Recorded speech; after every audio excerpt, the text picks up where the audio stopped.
collaborative, agreement,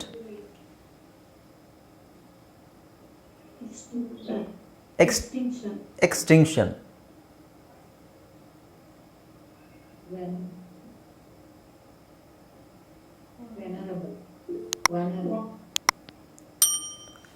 ಬಿಡಿಸ್ರಿ ವಾಲ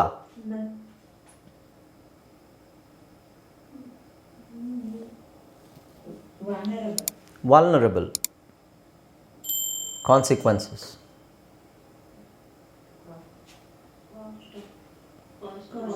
coastal.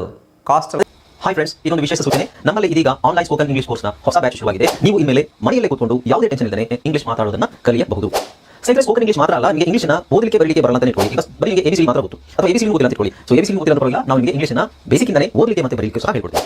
ಸ್ನೇಹಿತರೆ, ಈ ಕೋರ್ಸ್ನ ಚಿಕ್ಕ ಮಕ್ಕಳನ್ನು ಹೊರತುಪಡಿಸಿ ಬೇರೆ ಯಾರು ಬೇಕಾದ್ರೆ ಈ ಕೋರ್ಸ್ಗೆ ಜಾಯ್ನ್ ಆಗಬಹುದು. ನಿಮ್ಮ ಕೆಲಸ ಸ್ನೇಹಿತರೆ, ತಡ ಯಾಕೆ, ಈ ಸ್ಪೋಕನ್ ಇಂಗ್ಲಿಷ್ ಕೋರ್ಸ್ ಮತ್ತು English basic reading and writing ಕೋರ್ಸ್ನ ಜಾಯ್ನ್ ಆಗಬೇಕು ಅಂತ ಆಸಕ್ತಿ ಇರೋರು ಈ ಕೂಡಲೇ ನಿಮ್ಮ ಫೋನ್ ತೆಗೆದುಕೊಳ್ಳಿ ಹಾಗೂ ಇಲ್ಲಿ ಬರ್ತಿರುವಂತಹ ನಂಬರ್ಗೆ ಅಥವಾ ಕೆಳಗಡೆ ಬರ್ತಾ ಇರುವಂತಹ ನಂಬರ್ಗೆ ನೀವು ಕರೆ ಮಾಡತಕ್ಕದ್ದು ಅಥವಾ ವಾಟ್ಸ್ಆ್ಯಪ್ನಲ್ಲಿ ಸಂಪರ್ಕಿಸಿ ನಿಮ್ಮ ಹೆಸರನ್ನು ರಿಜಿಸ್ಟರ್ ಆಗುತ್ತೆ.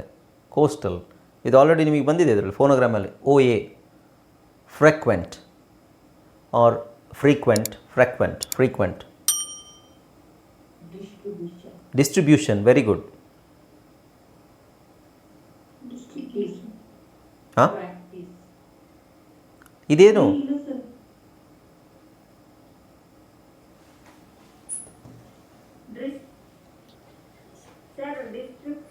Description, very good.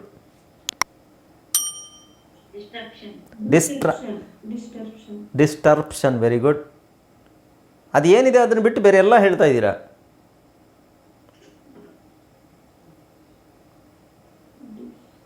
ಸುಮ್ಮನೆ ಐ ಥಿಂಕ್ ನೀವು ಬ್ಲೈಂಡಾಗಿ ಏನೋ ಟ್ರೈ ಮಾಡ್ತಿದ್ದೀರಾ ಅನಿಸುತ್ತೆ. ಮೂರು ಅಕ್ಷರ ಓದ್ರಿ.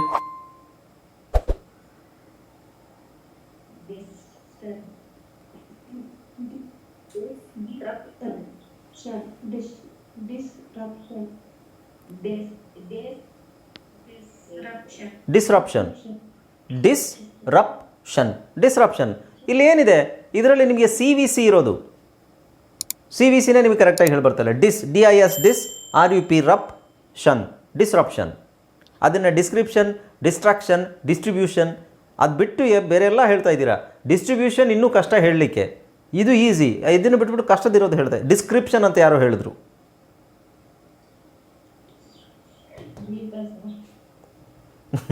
ಡಿಸ್ಕ್ರಿಪ್ಷನ್ ಹೇಳೋಕ್ಕೆ ಕಷ್ಟ ಆಗುತ್ತೆ. ಡಿಸ್ಕ್ರಿಪ್ಷನ್ನೇ ಈಸಿ. ಅದನ್ನು ಬಿಟ್ಬಿಟ್ಟು ಕಷ್ಟ ಇರೋದು ಬಿಟ್ಬಿಟ್ಟು ಈಸಿ ಇರೋದು ಬಿಟ್ಬಿಟ್ಟು ಕಷ್ಟ ಇರೋದು ಹೇಳ್ತೀರಪ್ಪ. Practices,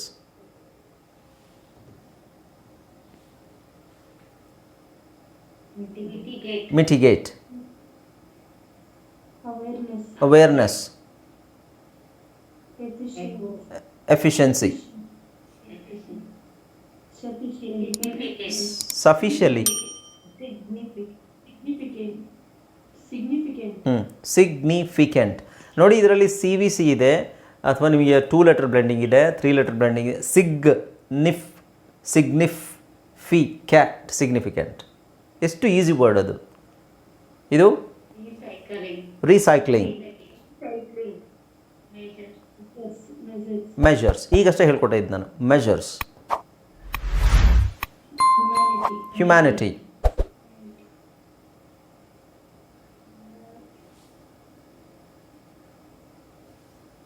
livelihoods. Humanity, yes. Humanity, humanity.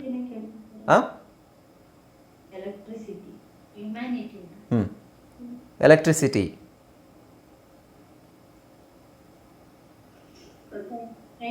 scientific, collaboration, geological, intensity,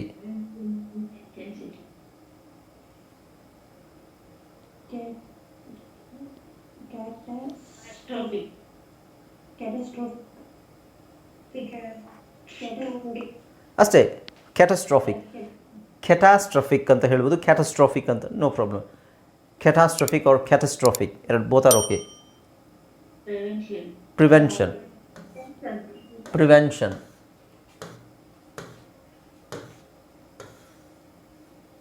ಇದು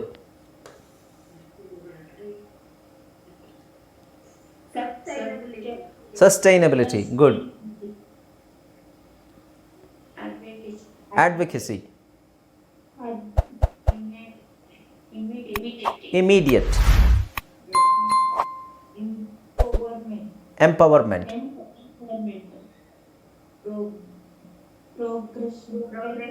Progression. Challenges.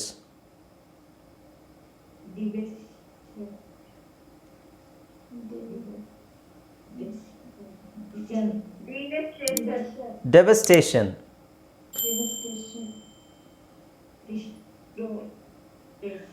Restoration.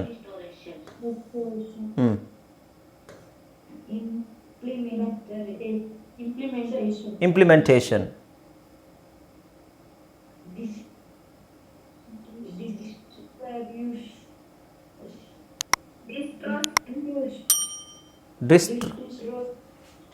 ಡಿಸ್ಟ್ರೋಸ್ ಅಂತ ಯಾರೋ ಹೇಳಿದ್ರು.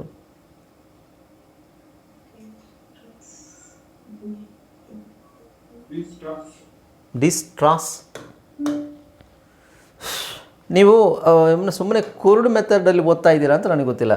DI ಏನು? SA ಏನು? ಏನಾಗುತ್ತೆ? SA ಏನಾಗುತ್ತೆ? ಹಾಂ. TROUS ಏನಾಗುತ್ತೆ?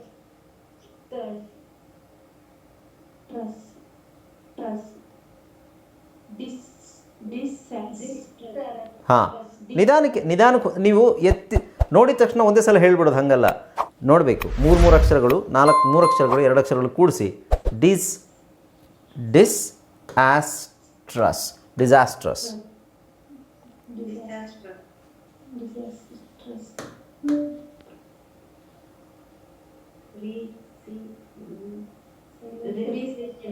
Resilience.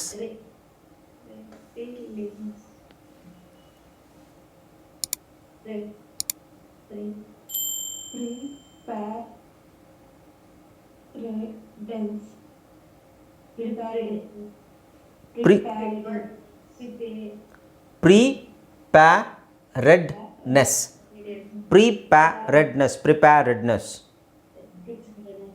ಹಾಂ. ಹ್ಯಾಸರ್ಡ್ಸ್ ಅಂತ ಹೇಳ್ಬೋದು, ಹಜಾರ್ಡ್ಸ್ ಅಂತಲೂ ಹೇಳ್ಬೋದು, ನೋ ಪ್ರಾಬ್ಲಮ್. ಇದು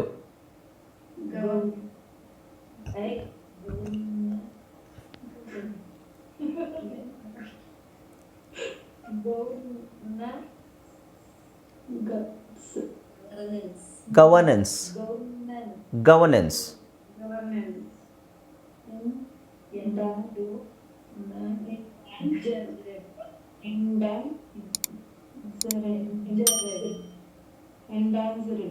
Endangered.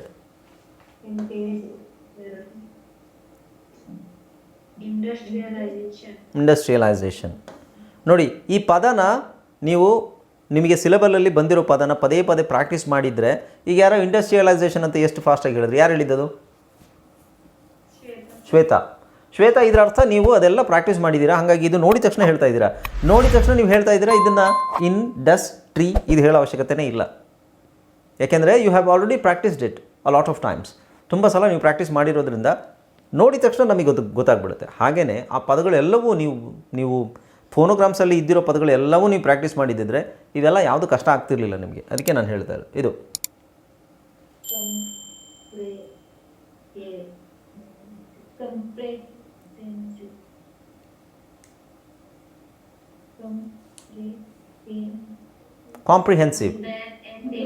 ಕಾಂಪ್ರಿಹೆನ್ಸಿವ್ ಅಥವಾ ಕಾಂಪ್ರಿಹೆನ್ಸಿವ್ ಅಂತ ಹೇಳಿ. ಇದು ಪೊಲ್ಯೂಟೆಂಟ್ಸ್.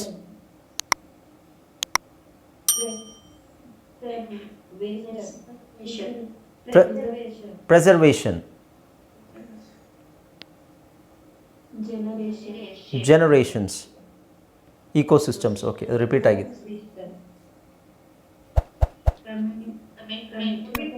ಕಮಿಟ್ಮೆಂಟ್.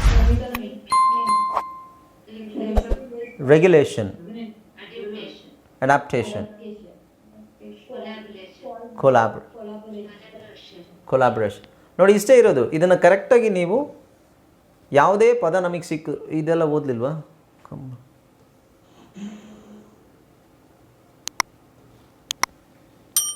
ಓಕೆ, ಸೊ ಯಾವುದೇ ಪದ ಸಿಕ್ಕಿದ್ರು ನಮಗೆ ಫಸ್ಟ್ ನಾವು ಸಿಲಬಿಕ್ಕಾಗಿ ಅದನ್ನು ಟ್ರೈ ಮಾಡಬೇಕು. ಸಿಲಬಲ್ ಹೆಂಗೆ ಅಂತ ನಾನು ಹೇಳ್ಕೊಟ್ಟಿದ್ದೀನಲ್ವಾ, ಸಿಲಬಿಕ್ಕಾಗಿ ಹೆಂಗೆ ಟ್ರೈ ಮಾಡ್ತೀರಾ? ಈಗ ನೋಡಿ ಈ ಪದ ಎಕ್ಸಾಸರ್ಬೇಟ್ಸ್, ಯಾವುದೇ ದೊಡ್ಡ ಪದ ಸಿಕ್ಕಿದಾಗ ಸಿಲಬಲ್ ನಾವು ಮಾಡ್ಕೋಬೇಕು. First syllable. ಈಗ ಇಲ್ಲಿ ಸಿಲಬಲ್ ಅಂದರೆ ನಾನು ಹೇಳಿದ್ದೇನು, ಫಸ್ಟ್ ನಾವು ವವೆಲ್ನ ಹುಡುಕಬೇಕು. ಫಸ್ಟ್ ವವೆಲ್ ಹುಡ್ಕೋಣ. ಇಲ್ಲಿ 1 2 3 4. ಸೊ ಇದು ಸೈಲೆಂಟ್ ಆಗಿರುತ್ತೆ ಲಾಸ್ಟಿಗೆ ಬಂದರೆ, ಅಂದರೆ TES ಬಂದರೆ ಟೆಸ್ ಅಂತ ಹೇಳಲ್ಲ, ಲಾಸ್ಟಿಗೆ ಟ್ಸ್ ಅಂತ ಆಗುತ್ತೆ. ಓಕೆ, ಸೊ ಈಗ ವವೆಲ್ ಎಷ್ಟಿದೆ? 1 2 3 4.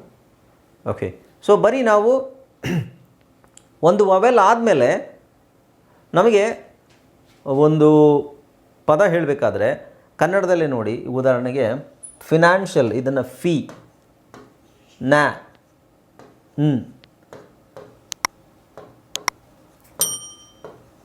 ಫಿನಾನ್ಷಿಯಲ್, ಫಿನಾನ್ಷಿಯಲ್, ಇದರಲ್ಲಿ ಎಷ್ಟು ಸಿಲಬಲ್ ಇದೆ? ಎಷ್ಟು syllable? 1. Financial 3 syllable. Financial 3 syllable. Okay, so ಈ ಫಿ ಅಂತ ಹೇಳಿದಾಗ ಫಿ ಅನ್ನೋದಕ್ಕೆ ಎಂಡ್ ಯಾವ ಸೌಂಡಲ್ಲಾಗುತ್ತೆ? ಈ ಕಾರ. ಫಿ ನ್ಯಾ ಯಾವುದ್ರಲ್ಲಿ ಎಂಡ್ ಆಗುತ್ತೆ? ಆಕಾರ. ಶ ಯಾವುದ್ರಲ್ಲಿ ಎಂಡ್ ಆಗುತ್ತೆ? ಅ. ಸೊ ಇಲ್ಲಿ ಈ ಕಾರದಲ್ಲಿ ಎಂಡ್ ಆಗುತ್ತೆ, ಇದು ಅಂತ ಎಂಡ್ ಆಗುತ್ತೆ, ಇದು ಅ. ಸೊ ನಿಮಗೆ ಸಿಲಬಲ್ ಹೇಳಬೇಕು, ಒಂದು ಪದನ ಓದಬೇಕು ಅಂದರೆ ಸ್ವರ ಇದ್ದೇ ಇರಬೇಕು. ಸೊ ಫಸ್ಟ್ ನಾವು ಸ್ವರ ಕಂಡುಹಿಡಬೇಕು, ಎಲ್ಲಿದೆ ಅಂತ. ಇಲ್ಲಿದೆಯಾ? ಸೊ ನಮಗೆ ಫಸ್ಟ್ ಎಕ್ಸನ್ನು ಕಟ್ ಮಾಡೋಕ್ಕಾಗುತ್ತಾ ನೋಡಿ, ಅಥವಾ ಎಕ್ಸಾ ತೊಗೊಂಡ್ರೆ 2 ಸ್ವರ ಒಟ್ಟಿಗೆ ಬರುತ್ತೆ. ನಮಗೆ ಒಂದು ಸಿಲಬಲಲ್ಲಿ ಒಂದೇ ಇರಬೇಕು ಸ್ವರ. ಓಕೆ, ಸೊ ಎಕ್ಸ್ ತಗೊಳ್ಳೋಣ, ಅಥವಾ ಬರೀ ಎ ತೊಗೊಂಡ್ರು ನಡೆಯುತ್ತೆ, ಬಟ್ ಮತ್ತೆ ಕ್ಸಾ ಅಂತ ಹೇಳೋಕ್ಕೆ ಕಷ್ಟ ಆಗುತ್ತೆ. ಅದಕ್ಕೆ ಎಕ್ಸ್ ಬದಲು ನಾವು ಎಕ್ಸ್ ತಗೊಂಡು ಎಕ್ಸಾ. ಓಕೆ, ಆಮೇಲೆ ಇಲ್ಲಿ ಆ್ಯಕ್ ಅಂತ ತಗೋಬಾರ್ದು, ಯಾಕೆ? ಇ ಬಂದಿದೆ, ಹಾಗಾಗಿ ನಮಗೆ ಇದನ್ನು ಅಂತಲೇ ತೊಗೋಬೇಕು. ಹಾಗಾಗಿ ಸಪ್ರೇಟಾಗಿ ತೊಗೊಳ್ಳೋಣದೆ ಎಕ್ಸಾ, ಆಮೇಲೆ ಸರ್ ಎಕ್ಸಾಸರ್ ಬೇಟ್, ಅಲ್ಲ ಬೇ, ಎಕ್ಸಾಸರ್ಬೇಟ್ಸ್.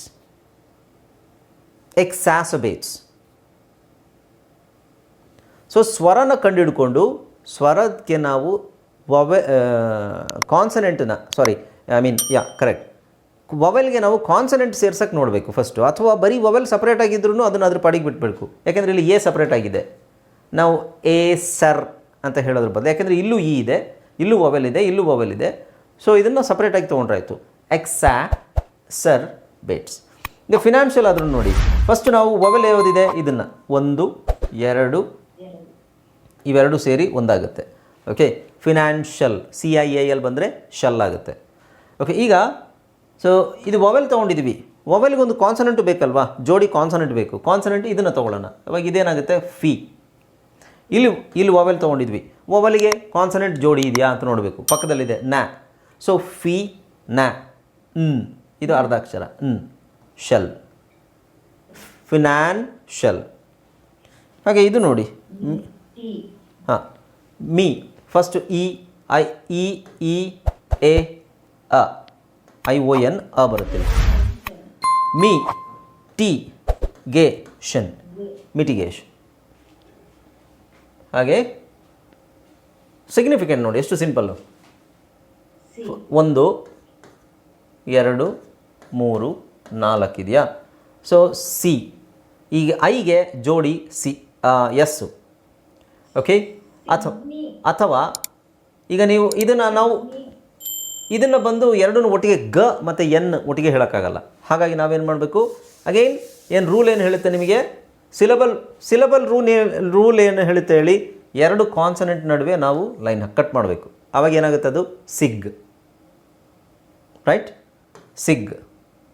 ಇಲ್ಲಿ ನೀ ಫಿ ಕೆಂಟ್, significant, significant.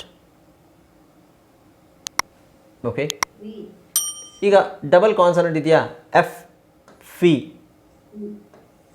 ಷನ್ C, C I efficiency, efficiency, CIEN ಬಂದಾಗ ಷನ್ ಅಂತ ಹೇಳಿದ್ದೆ ನಾನು. So efficiency. ಅಡ್ಯಾಪ್ಟೇಷನ್, ಇದು ನೋಡಿ ಆ, ಅಥವಾ ನೀವು ಆ್ಯಡ್ ಅಂತಲೇ ತಗೊಳ್ಳಿ. ಆ್ಯಡ್ ಆ್ಯಪ್ಟೇಷನ್,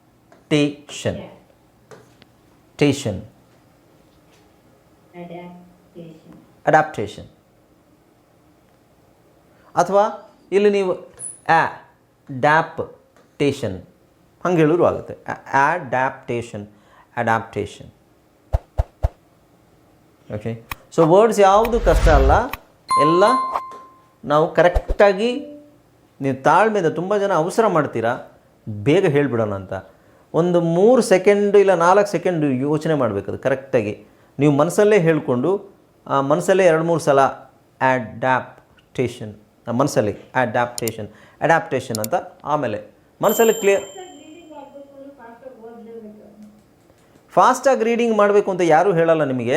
ನಿಧಾನಕ್ಕೆ ಓದ್ರಿ, ಕ್ಲಿಯರಾಗಿ ಓದ್ರಿ ಅಷ್ಟೇ. ಓಕೆ, ಫಾಸ್ಟಾಗಿ ಓದೋಕ್ಕೆ ಹೋದಿದ್ರೆ ಫಾಸ್ಟ್ ನೋಡಿ, ಸ್ಪೀಡನ್ನು ಯಾವತ್ತೂ ಇದು ಮಾಡಬೇಡಿ. ಸ್ಪೀಡನ್ನು ಫಸ್ಟ್ ಪ್ರಯಾರಿಟಿ ಸ್ಪೀಡ್ ಇರಬಾರ್ದು. ಪ್ರೊನೌನ್ಸಿಯೇಷನ್ ಮತ್ತು ಕ್ಲಾರಿಟಿ ಇದು ಫಸ್ಟ್ ಪ್ರಯಾರಿಟಿ ಇರಬೇಕು. ಪ್ರಯಾರಿಟಿ ಅಂದರೆ ಆದ್ಯತೆ. ನೀವು ಪ್ರೊನೌನ್ಸ್ ಮಾಡ್ತಿರೋದು ಕರೆಕ್ಟಾಗಿದೆಯಾ, ಕ್ಲಿಯರ್ ಆಗಿದೆಯಾ, ಕ್ಲಾರಿಟಿ ಇದೆಯಾ, ನಾನು ವರ್ಡ್ಸನ್ನು ಹೆಂಗೆ ಹೇಳಿರ್ತೀನಿ ಅದೇ ಥರ ನೀವು ಹೇಳ್ತಾ ಇದ್ದೀರಾ ಅನ್ನೋದನ್ನು ಎನ್ಶೋರ್ ಮಾಡ್ಕೊಳ್ಳಿ. ಅದಾದ ನಂತರ ಸ್ಪೀಡ್ ಯಾವಾಗ ನೀವು ಪಿಕಪ್ ಮಾಡಬೇಕು ಅಂದರೆ, ನೀವು ಹೇಳ್ತಾ ಇರೋ ಪ್ರೊನೌನ್ಸಿಯೇಷನ್ ಎಲ್ಲ ಕರೆಕ್ಟಾಗಿದೆ, ಆಮೇಲೆ ಸ್ಪೀಡ್ ಪಿಕಪ್ ಮಾಡಿದ್ರೆ ಓಕೆ.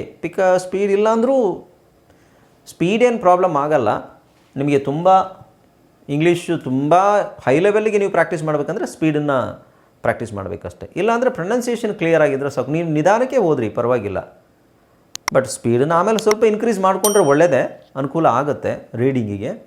ಓಕೆ, ಬಟ್ ಅದಕ್ಕಿಂತ ಮುಂಚೆ ನೀವು ಏನು ಮಾಡಬೇಕು? ಫಸ್ಟು ಇದನ್ನು ಯಾವುದು ಪ್ರೊನೌನ್ಸಿಯೇಷನ್ ಮತ್ತು clarity, speed secondary.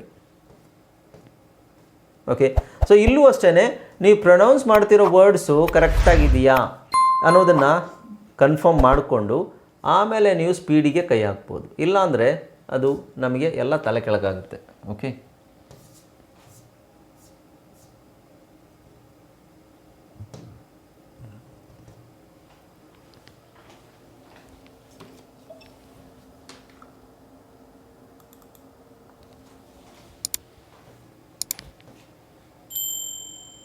Okay. So ಈಗ ಇದನ್ನು ಯಾರಾದರೂ ಓದಿ ನೋಡೋಣ. ಈಗ ನೀವಾಗೆ ಓದ್ರಿ. ನಾನು ನಿಮಗೆ ಇದ್ರದ್ದು ವಿಡಿಯೋ ಕಳಿಸಿದ್ದೀನಿ, ಆಡಿಯೋ ಕಳಿಸಿದ್ದೀನಿ, ಆ್ಯಂಡ್ ಒಂದು ಸಲ ಪಾಠ ಮಾಡಿದ್ದೀನಿ, ರೈಟ್? ಸೊ ಅದನ್ನು ಇಟ್ಕೊಂಡು ನೀವು ಎಷ್ಟು ಈಸಿಯಾಗಿ ಪ್ರಾಕ್ಟೀಸ್ ಮಾಡ್ಬೋದು. ಓಕೆ, ಯಾರಾದರೂ ಓದ್ರಿ ನೋಡೋಣ ವಿತ್ ಟೈಟಲ್ ಫಸ್ಟ್ ಓದಬೇಕು. Global warming looming crisis. ಅದ್ಯಾಕೆ ಬಿಟ್ರಿ? ಲೂಮಿಂಗ್ ಕ್ರೈಸಿಸ್ ಅಲ್ಲ, ಕ್ರೈಸಿಸ್. ಓಕೆ, ಕ್ರೈಸಿಸ್ ಅಲ್ಲ, ಕ್ರೈಸಿಸ್ ಅಂತ ಒಂದು ಸಲ ಗೊತ್ತಾದ್ಮೇಲೆ ಅದನ್ನು ಹಾಗೆ ಓದಬೇಕು. Global warming is a critical environmental ಅಂತ ನಾನು ಹೇಳ್ಕೊಟ್ಟಿಲ್ಲ. ಅಂತ ಎನ್ವಿರಾನ್ಮೆಂಟಲ್ ನೀವೇ ಹೇಳ್ಕೊಂಡು ಅದನ್ನೇ ನೀವು ಮೊದಲು ಯಾವ ಪ್ರೊನೌನ್ಸಿಯೇಷನ್ ನಿಮ್ಮ ತಲೆಯಲ್ಲಿರುತ್ತೆ ಅದನ್ನೇ ಹೇಳ್ತೀರಾ ಈಗಲೂ. ನಳಿನ ಇಷ್ಟು ವರ್ಷ ಆದರೂ, ಇಷ್ಟು ವರ್ಷ ಅಲ್ಲ, ಇಷ್ಟು ತಿಂಗಳಾದ್ರೂ ನೀವು ಫಸ್ಟ್ ಬಂದಾಗಲೂ ಎನ್ವಿರಾನ್ಮೆಂಟಲ್ ಅಂತಲೇ ಹೇಳ್ತಿದ್ರಿ, ಈಗಲೂ ಅದನ್ನೇ ಹೇಳ್ತಾ ಇದ್ದೀರಾ. Okay, it's environmental.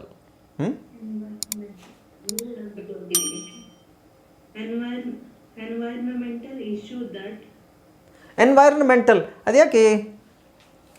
1 minute. Environmental ಅದು ಎಲ್ಲೋ ಇತ್ತಲ್ಲ ಈಗ.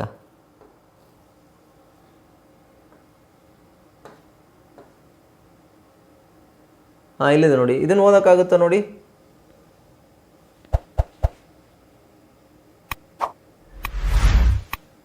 ಈ ಮೇ ತೆಗ್ದಾಕ್ಬಿಡಿ. ಅಲ್ಲ, ಇಲ್ಲಿ ಸ್ವಲ್ಪ ಮಿಸ್ಟೇಕ್ ಇದೆ. Okay,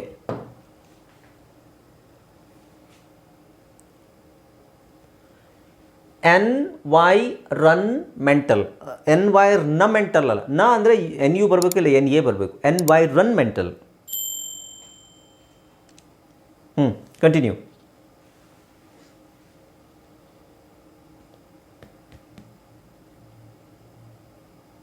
continue. ಯಾರೋ ಓದ್ತಿದ್ರಲ್ಲ, ನಳಿನ, ಕಂಟಿನ್ಯೂ ಮಾಡಿ. ಯಾಕೆ ಬೇಜಾರಾಯ್ತಾ ನಾನು ಹೇಳಿದ್ದಕ್ಕೆ?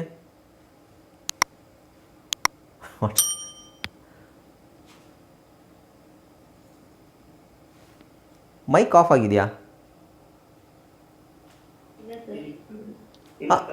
ಹಾಂ, ಮತ್ತೆ ಓದ್ರಿ ಯಾರಾದರೂ. Global warming. ಹಾಂ, Warming or blooming crisis. Crisis. crisis. Global warming is a critical environmental issues that ಇದು ಎಲ್ಲರೂ ಎನ್ವೈರ್ನಮೆಂಟಲ್ ಅಂತ ಹೇಳ್ತಾ ಇದ್ದೀರಾ ನನಗೆ.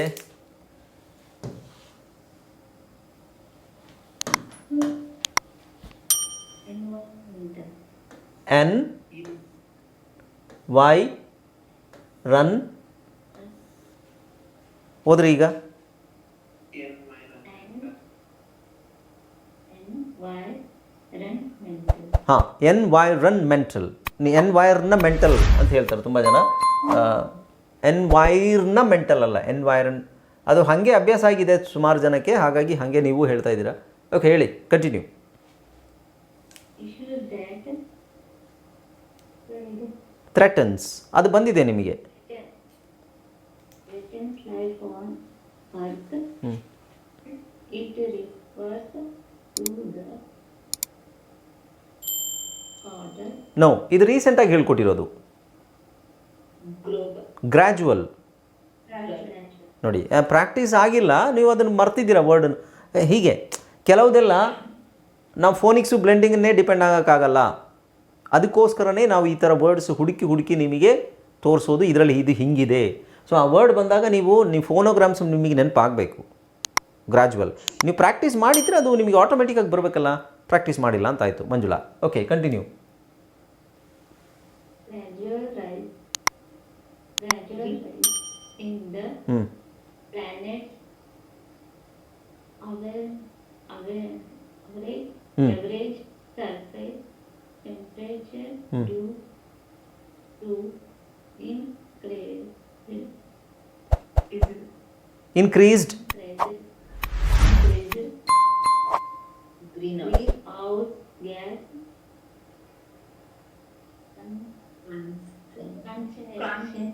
concentration in the automobile atmosphere. atmosphere. Human activity practically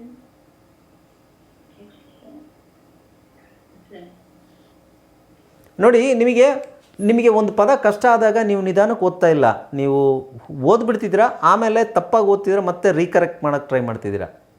okay, ಹಂಗೆ ಮಾಡಬಾರ್ದು. ನಿಮಗೊಂದು ಪದ ಗೊತ್ತಿಲ್ಲ ಅಂತ ಇಟ್ಕೊಳ್ಳಿ. ಇದು ಫಾರ್ ಎಕ್ಸಾಂಪಲ್, ಒಂದು ನಿಮಿಷ ಲೆಟ್ ಮಿ ಎಕ್ಸ್ಪ್ಲೈನ್. ಈಗ ನೋಡಿ, temperature due to increased greenhouse gas, ಇದು ನಿಮಗೆ ಗೊತ್ತಾಗ್ತಿಲ್ಲ ಅಂತ ಇಟ್ಕೊಳ್ಳಿ. Due to increased greenhouse gas concentrations in the atmosphere. ಈ ಥರ ಓದಬೇಕೇ ಹೊರತು ನೀವೆಲ್ಲ ಏನು ಮಾಡ್ತಿದ್ದೀರಾ, ಆಲ್ಮೋಸ್ಟ್ ಎಲ್ಲರೂ ಓದೋಕ್ಕಾಗೋದನ್ನು ಓದೋಕ್ಕಾಗೋದನ್ನು ಫಾಸ್ಟಾಗಿ ಓದ್ತಾ ಇದ್ದೀರಾ, ಓದೋಕ್ಕಾಗದೇ ಇರೋದನ್ನು ಅದೇ ಸ್ಪೀಡಲ್ಲೇ ಓದ್ತಾ ಇದ್ದೀರಾ. Green house gas concentrations in the automobile, ಹಿಂಗೆ ಓದ್ಬಿಡೋದು. ಹಂಗಲ್ಲ, ಗೊತ್ತಿಲ್ಲದೆ ಇರೋ ಪದನ ಅಕ್ಷರಶಃ ಓದೋಕ್ಕೆ ಟ್ರೈ ಮಾಡ್ಬೇಕು ನಾವು. Okay, right. ಸೊ ಇದನ್ನು ನೆಕ್ಸ್ಟ್ ಕ್ಲಾಸಲ್ಲಿ ಕಂಟಿನ್ಯೂ ಮಾಡೋಣ. ನೆಕ್ಸ್ಟ್ ಕ್ಲಾಸಲ್ಲಿ ನಾನು ನಿಮಗೆ ವರ್ಡ್ಸ್ದು ಡಿಕ್ಟೇಷನ್ ಇದು ಇನ್ನೊಂದು ಸಲ ಓದಿಸ್ತೀನಿ.